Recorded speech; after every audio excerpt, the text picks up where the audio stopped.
नमस्कार माझ्या प्रिय शिक्षक बंधू आणि भगिनींनो, मी प्राध्यापक मारुती विठ्ठल शेळके आपल्या सर्वांच्या लाडक्या व्यासपीठावर अर्थात शेळके मास्टरमाइंड अकॅडमीच्या या व्यासपीठावर आपल्या सर्वांचं सहर्ष असे स्वागत करीत आहे. बरं, 23 नोव्हेंबर 2025 झालेल्या TET परीक्षेच्या निकालाबद्दल, उत्तर सूचीबद्दल जे मतभेद, जे वाद निर्माण झाले ते अजूनही थांबले नाही. त्यातून अजूनही परिपूर्ण निकाल योग्यरित्या आला नाही आणि सर्वांना न्याय मिळेल असा निकाल परीक्षा परिषदेला लावता आला नाही. आणि या संदर्भात आपला लढा, आपलं काम सुरू होतं आणि मधल्या टप्प्यामध्ये जरा शांततेचा काळ आला आणि तुमच्या मनामध्ये प्रश्न निर्माण झाला की सर पुढे काय. अनेक जण मला विचारत होते, सर आता काय, पुढची काय स्टेप आहे. तर ह्या सगळ्या गोष्टीची काय सुरू होतं, काय सुरू आहे आणि पुढे काय करावं लागणार आहे, यासाठीचा हा छोटासा व्हिडिओ पण अतिशय महत्त्वाचा. खरं पाहिलं तर एक पहिला प्रश्न आहे की या सर्व लढ्यातून आपल्याला काय मिळालं, काय मिळणार आहेत आणि काय मिळवणार आहे. पहिली गोष्ट की या लढ्यातून, या संघर्षातून मारुती शेळकेचा म्हणजे माझा आणि शेळके मास्टरमाइंड अकॅडमीचा कसलाही फायदा नाही. फक्त गेल्या 18 वर्षापासून आपण जर शिक्षक भरती प्रक्रियेमध्ये काम करत आहोत, 18 वर्षापासून या सर्व गुरुजनांच्या सोबत आहोत, तर त्यांच्याबद्दलच्या क्षेत्रामध्ये चुकीचा निकाल, चुकीची प्रक्रिया होत असेल तर त्या विरोधात लढणं हे आम्ही सर्वजण आमचं परम कर्तव्य मानतो. म्हणून आपल्या सर्वांना योग्य न्याय मिळावा, चांगला योग्य निकाल लागावा, यात समाधान, बाकी आमचा फायदा असायचा विषयच नाही. बर, दुसरी गोष्ट, मग यातून काय साध्य झालं आणि पुढे काय साध्य करायचं. तर यातून अतिशय महत्त्वाचा, पहिल्यांदा त्यांनी निकाल लावला त्यावेळेस 83ला पात्रता दिली होती. 150 पैकी ओपन सोडता, ओपनला तर 90 आहे, मात्र अदर कॅटेगरीसाठी 83ला पात्रता दिली होती. आपण तो लढा मंत्रालय, शिक्षण मंत्री, परीक्षा परिषद या सगळ्यांच्या माध्यमातून, ज्यामध्ये अनेक आपल्या शिक्षक बांधवांनी आणि भगिनींनी महत्त्वाची भूमिका उचलली, आपल्याला खूप सहकार्य केलं आणि 83 ऐवजी 82ला पात्रता आली. दुसरा महत्त्वाचा मुद्दा की 16 ब्लॉकपैकी 8 ब्लॉकमध्ये मराठी माध्यमाच्या उमेदवारांना इंग्लिश माध्यमाच्या प्रश्नपत्रिका आल्या आणि इंग्लिश माध्यमाच्या उमेदवारांना मराठी माध्यमाच्या प्रश्नपत्रिका आल्या. हा तर एकदम 100% बोगस कारभार. आणि यावरही आपण काम केलं आणि यातील बहुतांशी जण त्यांच्या उत्तरपत्रिका प्रश्नपत्रिकेनुसार, त्यांनी जी प्रश्नपत्रिका सोडवली त्यानुसार तपासल्या आणि अनेक जण पात्र ठरले, पास झाले. पण हा, या उमेदवारांचा आम्हाला 100% पास करा कारण ही परीक्षा परिषदेची चूक होती असं म्हणणं आहे. 100% परीक्षा परिषदेची चूक आहे म्हणून 100% आम्हाला पात्र करा, पास करा अशी मागणी योग्य नाहीये. तर खऱ्या अर्थानं या गोष्टीला न्याय पाहिजे असेल, खऱ्या अर्थानं, तर परत परीक्षा हाच न्याय असणार आहे. मात्र ते शक्य नाहीये आणि त्याच्यामुळं या मीडियम बदलाबद्दल जे कोर्टामध्ये जे आपले शिक्षक बांधव गेलेले आहेत, तो लढा कितपत योग्य होईल भरोसा नाही, पण लढणं तरी गरजेचं आहे आणि तो लढा त्यांनी कोर्टामध्ये नेलेला आहे. आता तिसरा मुद्दा, चुकलेले प्रश्न, चुकलेली उत्तरं आणि रद्द झालेले प्रश्न. पहिली गोष्ट तुम्हाला सांगतो, मी काय उमेदवार नाही, 18 वर्षापासून मी या क्षेत्रात काम करतोय, शिकवतोय, क्लासेस घेतोय, म्हणून मी आपल्या सर्वांच्या न्यायासाठी, योग्य निकालासाठी लढतोय. माझे पदर पैसे घालतोय, वेळ सगळ्यात महत्त्वाचा तो मी खर्च करतोय आणि आपल्यासाठी लढतोय. तरी त्यातून आता परीक्षा परिषद, आम्ही 2 महत्त्वाचे संदिग्धता, कन्फ्युजन इतकं आहे की काय कशावर लढावं. पहिली गोष्ट, त्यांनी प्रथम भाषा निवडा आणि त्या तुमची मीडियम निवडा हे सांगितलं. मग निवडले आम्ही समजा मराठी. मराठी मीडियम निवडल्यानंतर मग मराठीच प्रश्न वाचणार आहेत आणि ते चुकीचे बरोबर काय असेल त्यानुसार सोडवणार आहे. यांनी 17 नंबरचा नियम दिला की जर काही संदिग्धता आढळल्यास इंग्लिश प्रश्नानुसार इंग्लिश मीडियम इंग्लिशमध्ये जे प्रश्न दिले त्यानुसार योग्य ठरवलं जाईल. बरोबर, पहिली चूक केली की मीडियम निवडायला लावलं आणि इंग्लिशला महत्त्व दिलं. बर, आता दुसरी चूक अशी 17 नंबरचा नियम दिला, इंग्लिशला महत्त्व दिलं, असं असून सुद्धा 2 ते 3 प्रश्न असे आहेत इंग्लिशमध्ये बरोबर आहेत, मात्र ऑदर एक उर्दू मधला 2 मराठी मधले चुकीचे आहेत. म्हणून परीक्षा परिषदेनं ते 3 प्रश्न रद्द केले.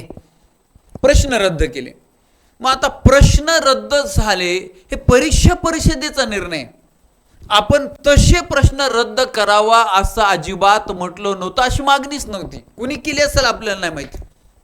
मी तर फक्त माझ्या विषयाच्या प्रश्नाबद्दल मला कॉन्फिडन्स आहे. मी त्याचं विश्लेषण कोर्टामध्ये, परीक्षा परिषदेसमोर, शिक्षण सचिवांसमोर, यांच्यासमोर द्यायला तयारी आणि सचिवांसमोर दिले, परीक्षा परिषदेमध्ये दिले आणि लाईव्हच्या सेशनमध्ये आपल्या यूट्यूब चॅनलवर तर देतच आहे. मी माझ्याच विषयांमध्ये करेक्शन करा एवढंच घेऊन मी जात होतो, कारण इतर विषयांबद्दल मी विश्लेषण किंवा इतर विषयांबद्दल त्या शिक्षकांनी तो संघर्ष, ती तयारी दाखवायला पाहिजे, वेळ खर्च करायला पाहिजे, पैसे खर्च करायला पाहिजे. मी बालमानसशास्त्र, सामाजिक शास्त्र, इंग्लिश, आता इंग्लिशचे नव्हते म्हणून सामाजिक शास्त्र आणि बालमानसशास्त्र या विषयाचे प्रश्न जरी दुरुस्त केले तरी 4-5 मार्कानं, म्हणजे अदर कॅटेगरीवाले 76-77 मार्कावाले सुद्धा पात्र ठरले असते जर हे बालमानसशास्त्र आणि सामाजिक शास्त्राचे चुकलेले प्रश्न किंवा चुकलेले उत्तर करेक्ट केले असते तर.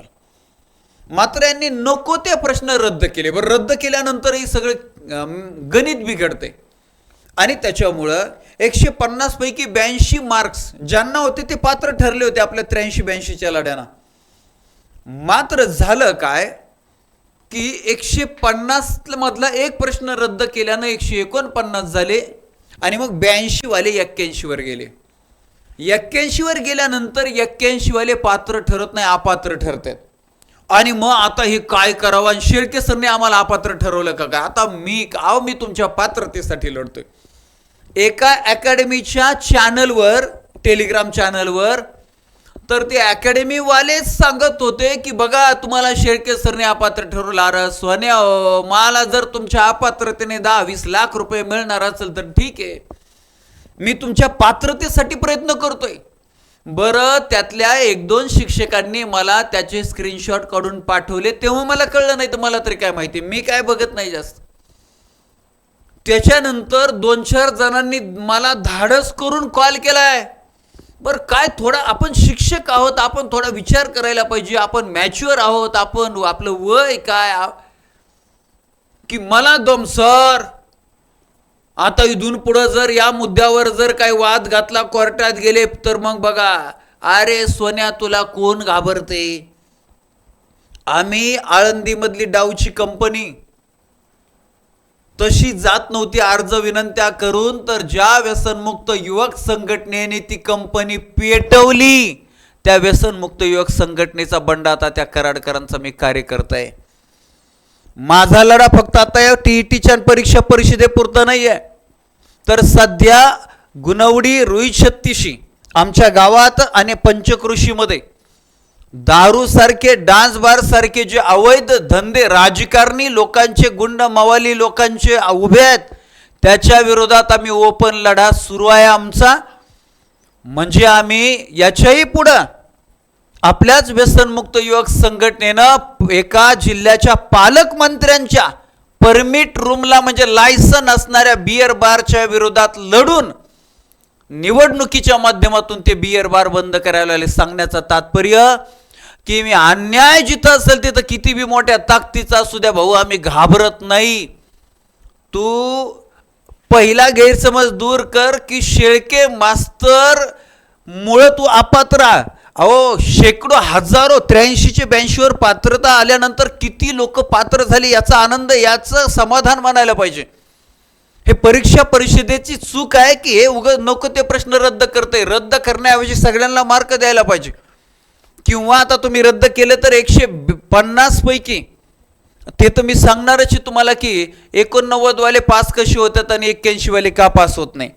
परंतु पहिली गोष्ट की हा लढा माझा वेळ आणि पैसे खर्च करून तुमच्यासाठी घातलेले आहे. आता पुढची प्रोसेस काय तुम्ही म्हणाल ते सांगायचं आपल्याला. तर हे तीनही मुद्दे तुम्हाला थोडक्यामध्ये सांगतोय. आता पहिल्या सर मधल्या काळात काय चाललं होतं. मधल्या काळात आपले मित्र धडपडणारे काही शिक्षक सहकारी शिक्षक बांधव भगिनी आहेत. त्यापैकी सुनील पाटील सर, संदीप गीते सर आणि त्यांचे सहकारी यांनी मिळून मुंबई हायकोर्टमध्ये याचिका दाखल केलेली आहे. हे सगळे मुद्दे घेऊन त्याची 3 फेब्रुवारीला पहिली सुनावणी झाली, 7 फेब्रुवारीला झाली, आता 9 मार्चला तिसरी आहे. या 9 मार्चच्या सुनावणीमध्ये मी या सर्व लढणाऱ्या शिक्षक बांधवांना चुकलेले प्रश्नही तुम्ही वकिलांच्या माध्यमातून कोर्टाच्या माध्यमातून ते समोर मांडा, पाहूया काय होतंय. 9 मार्चला आपल्याला कळेल की आता पुढे काय करायचं. झालं ही एक बाजू. दुसरी बाजू आपल्या पुण्याच्या काही लढवय्या शिक्षिका भगिनी आहेत. त्यांनी 3 ते 4 वेळा परिषदेमध्ये चक्रा मारलेल्या आहेत. आणि तुम्ही कोणते सगळ्या विषयाचे संदर्भ द्या, विषय तज्ज्ञ सांगा मला. ते विषय तज्ज्ञ त्यांचे कोण होते सांगू शकले नाही, त्यांचा मोबाईल नंबर ॲड्रेस काही नावं देऊ शकले नाही. हा त्यांनी काही संदर्भ दिले वेगवेगळ्या विषयांचे. चला किमान 100 टोले मारल्यानंतर एका टोल्याला थोडंसं यश मिळालं एवढं तरी इथपर्यंत तर ठीक आहे. दुसऱ्या बाजूने आपल्या काही शिक्षक बांधवांना शिक्षण मंत्री साहेबांची भेट घ्यायला लावली. भेट घेतली, निवेदन दिलं, पण ती फॉर्मॅलिटी त्याच्यावर काही कारवाई झाली नाही. त्याच्यानंतर आपले मित्र नंदुरबारचे आहेत आणि नंदकुमार बेडसे साहेब सुद्धा तिकडचेच आहेत. आणि त्यांच्या वैयक्तिक परिचय असल्या कारणानं त्या सरांना अध्यक्ष साहेबांची परीक्षा परिषदेच्या अध्यक्षांची भेट घ्यायला लावली की नेमकं पुढील प्रोसेस काय आहे, तुमचं काय मत आहे, तुम्ही चुका मान्य करतायत का काय. तर तिथंही त्यांनी काही गोष्टी झाल्या असतील इथपर्यंत, परंतु आता काही सुधारणा होईल याची अपेक्षा करू नका, अशा पद्धतीनं त्यांनी सांगितलं. आता फायनल निकाल येईल म्हणून. ओके, अशा रीतीनं या गेल्या मधल्या काही काळामध्ये हा वेगळ्या वेगळ्या पद्धतीचा लढा चालू होता, काम सुरू होतं. आणि या सगळ्या गोष्टींची चाचपणी केल्याशिवाय अंतिम आंदोलन ठरवणं योग्य नाही. की सरळ एखाद्या निवेदनातून या मागणीतून जर प्रश्न सुटत असेल तर आपण आंदोलन करणं योग्य नाही. म्हणून आपण हे सगळी धडपड केली. अपेक्षा करूया 9 मार्चच्या सुनावणीमध्ये काही आशादायी गोष्टी बाहेर येतील. आता एक मुद्दा क्लिअर करतो. 149 पैकी 81 गुणांच्या पात्रतेची शक्यता काय आहे. तर पहिली गोष्ट की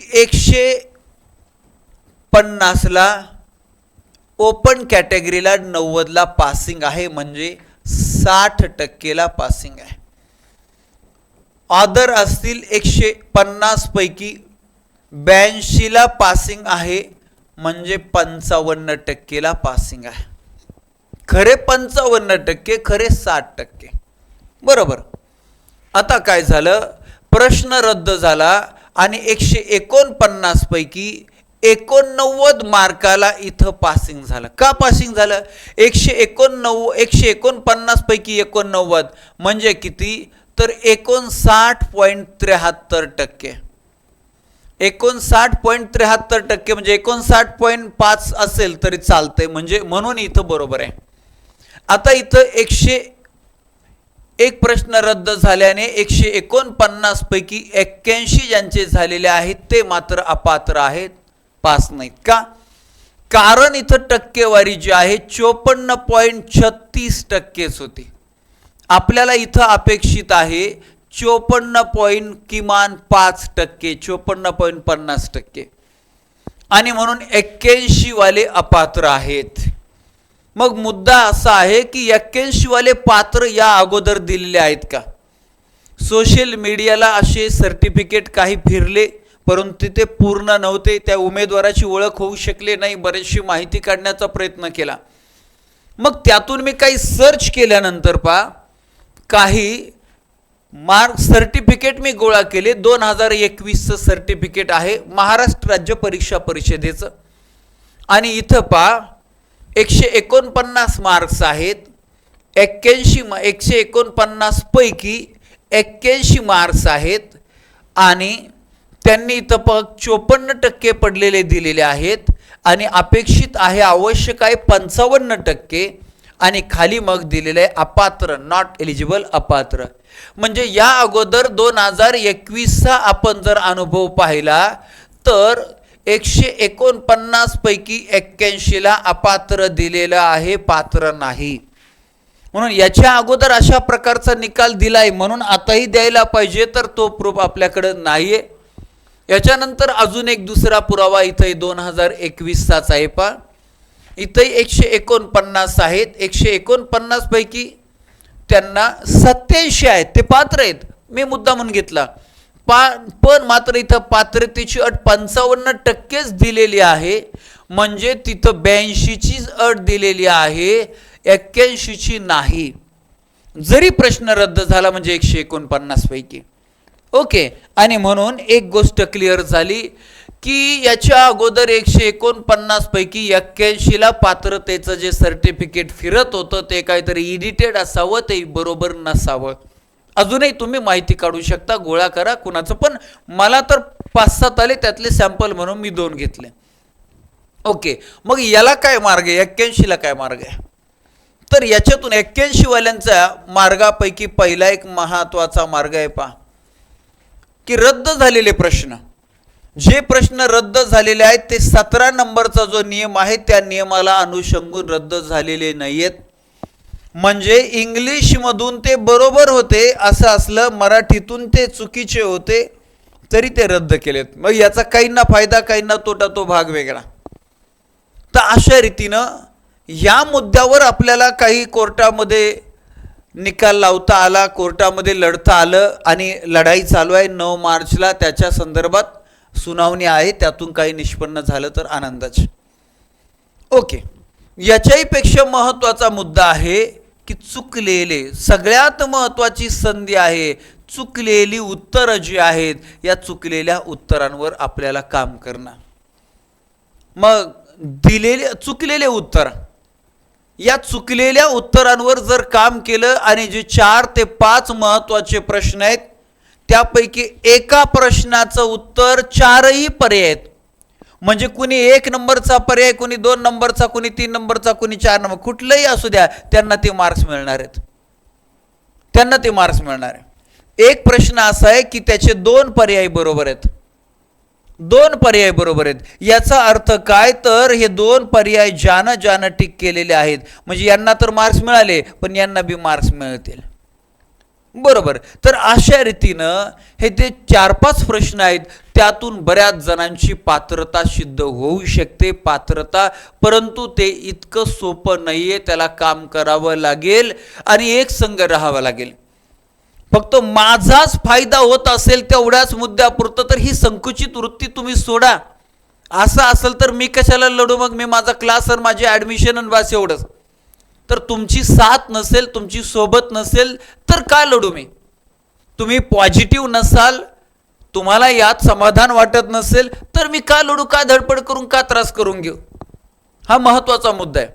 तर यामध्ये 99.99% लोकांचा फायदाच. हा, एखाद्या वेळेस कुणाचं नुकसान होईल सांगतो तुम्हाला.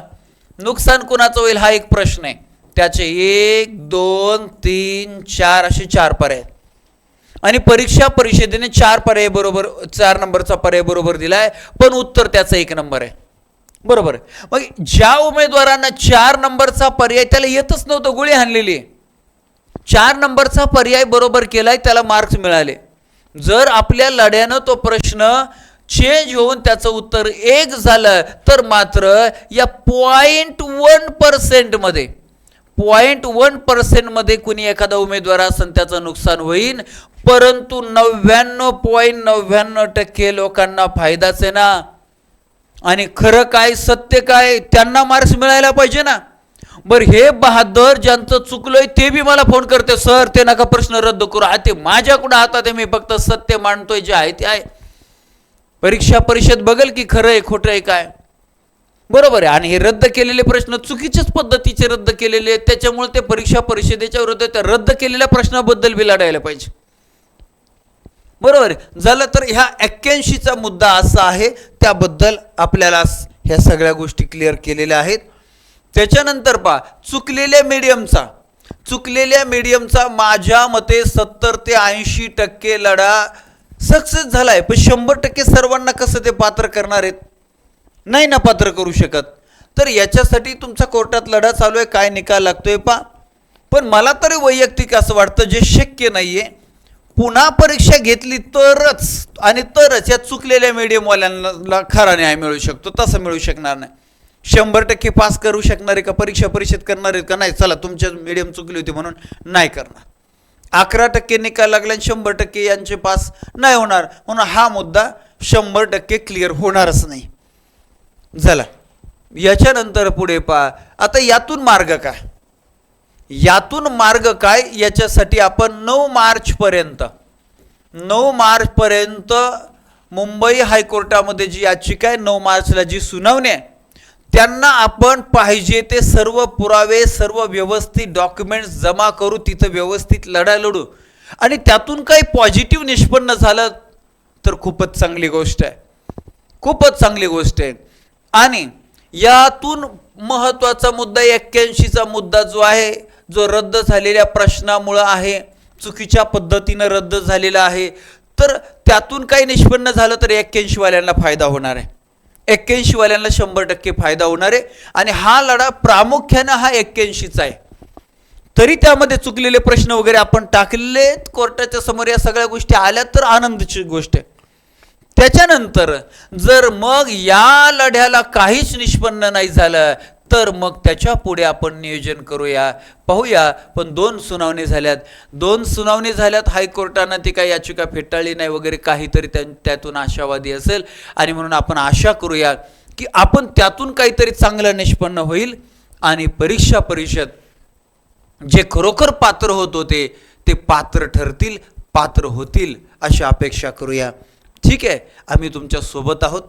आपली शेळके मास्टरमाइंड अकॅडमी आणि मी वैयक्तिक 18 वर्षापासून या क्षेत्रामध्ये काम करत आहेत, तुमच्या सोबत आहेत, तुमच्या भल्यासाठीच आहे. मला याच्यातून 4-2 कोटी मिळणार आणि मग तुम्ही अपात्र ठरले तर मला काही नाही. अहो, मला तुम्ही पात्र ठरले, तुमचा फोन आला, मेसेज आला, नाही काय आलं तर मला आकडेवारी कळते की किती पात्र ठरले. 83 82ला पात्र झाल्यानंतर माझ्याकडे आकडेवारी कितींना फायदा झाला. आता 82 81 जर पात्रता मिळाली तर अजून किती जणांना फायदा होणार आहे याची आकडेवारी माहिती. नाईकवाडे सर आता परत माहितीच्या अधिकाराखाली माहिती मागवली, पण नाही तेवढे पाहिजे तेवढे अपेक्षित माहिती परीक्षा परिषदेने दिली. त्यांच्याकडे नाहीची पारदर्शकता. आणि म्हणून आपल्याला लढावं लागणार आहे, एक संघ लढावं लागणार आहे. हे काड्या करणारे लोक, निगेटिव्ह लोक, यांच्या नादी लागू नका. एक संघ राहा. आपण शिक्षक आहोत, म्हणजे कॉमन स्टुडंट नाही आहेत. तेवढा समजदारपणा, तेवढी मॅच्युरिटी, तेवढा लढवय्या पण आपल्यामध्ये असायला पाहिजे. आता पुढची मीटिंग मात्र जी ऑनलाईन आपण गुगल मीटला भेटलो होतो, आता जर खरोखरच लढा द्यायचा असेल तर ऑनलाईनच्या मीटिंगवर भरोसा नाही. आपण महाराष्ट्रातलं एक सेंटर ठरवून ज्यांना यामध्ये पार्टिसिपेट व्हायचं आहे ऑफलाईनला भेटणार आणि मग पुढचा लढा आपण लढवणार आहोत. आम्ही तुमच्यासोबत 100% निकाल पारदर्शक येईपर्यंत, आपल्याला न्याय मिळेपर्यंत आपण वेगवेगळ्या मार्गाने, वेगवेगळ्या स्तरावरून, वेगवेगळ्या लोकांच्या माध्यमातून हा लढा चालू ठेवणार आहोत. जे लोक या माध्यमातून लढत आहेत, आपल्या न्यायासाठी काम करत आहेत, त्या सर्वांच्या सोबत आम्ही आहोत. त्या सर्वांना पाठबळ, त्या सर्वांना आमच्या शुभेच्छा आहेत. आणि एकच सांगणं आहे की आम्ही तुमच्या सोबत आहोत, न्यायासाठी लढणार आहोत. आजच्या या अपडेटच्या आणि आपल्या या योग्य निकालाच्या लढ्यामधील अपडेट देण्यासाठीच्या या लेक्चरमध्ये इथंच थांबूया. आपल्या सगळ्या बांधवांना, भगिनींना जागृत करा, संघटित करा की आपल्याला आपल्या न्यायासाठी, परीक्षा परिषदेला पारदर्शक आणि सरळ करण्यासाठी लढावं लागणार आहे. कुणीतरी लढण्यापेक्षा आपण सर्वजण मिळून लढूया. धन्यवाद. Thank you very much.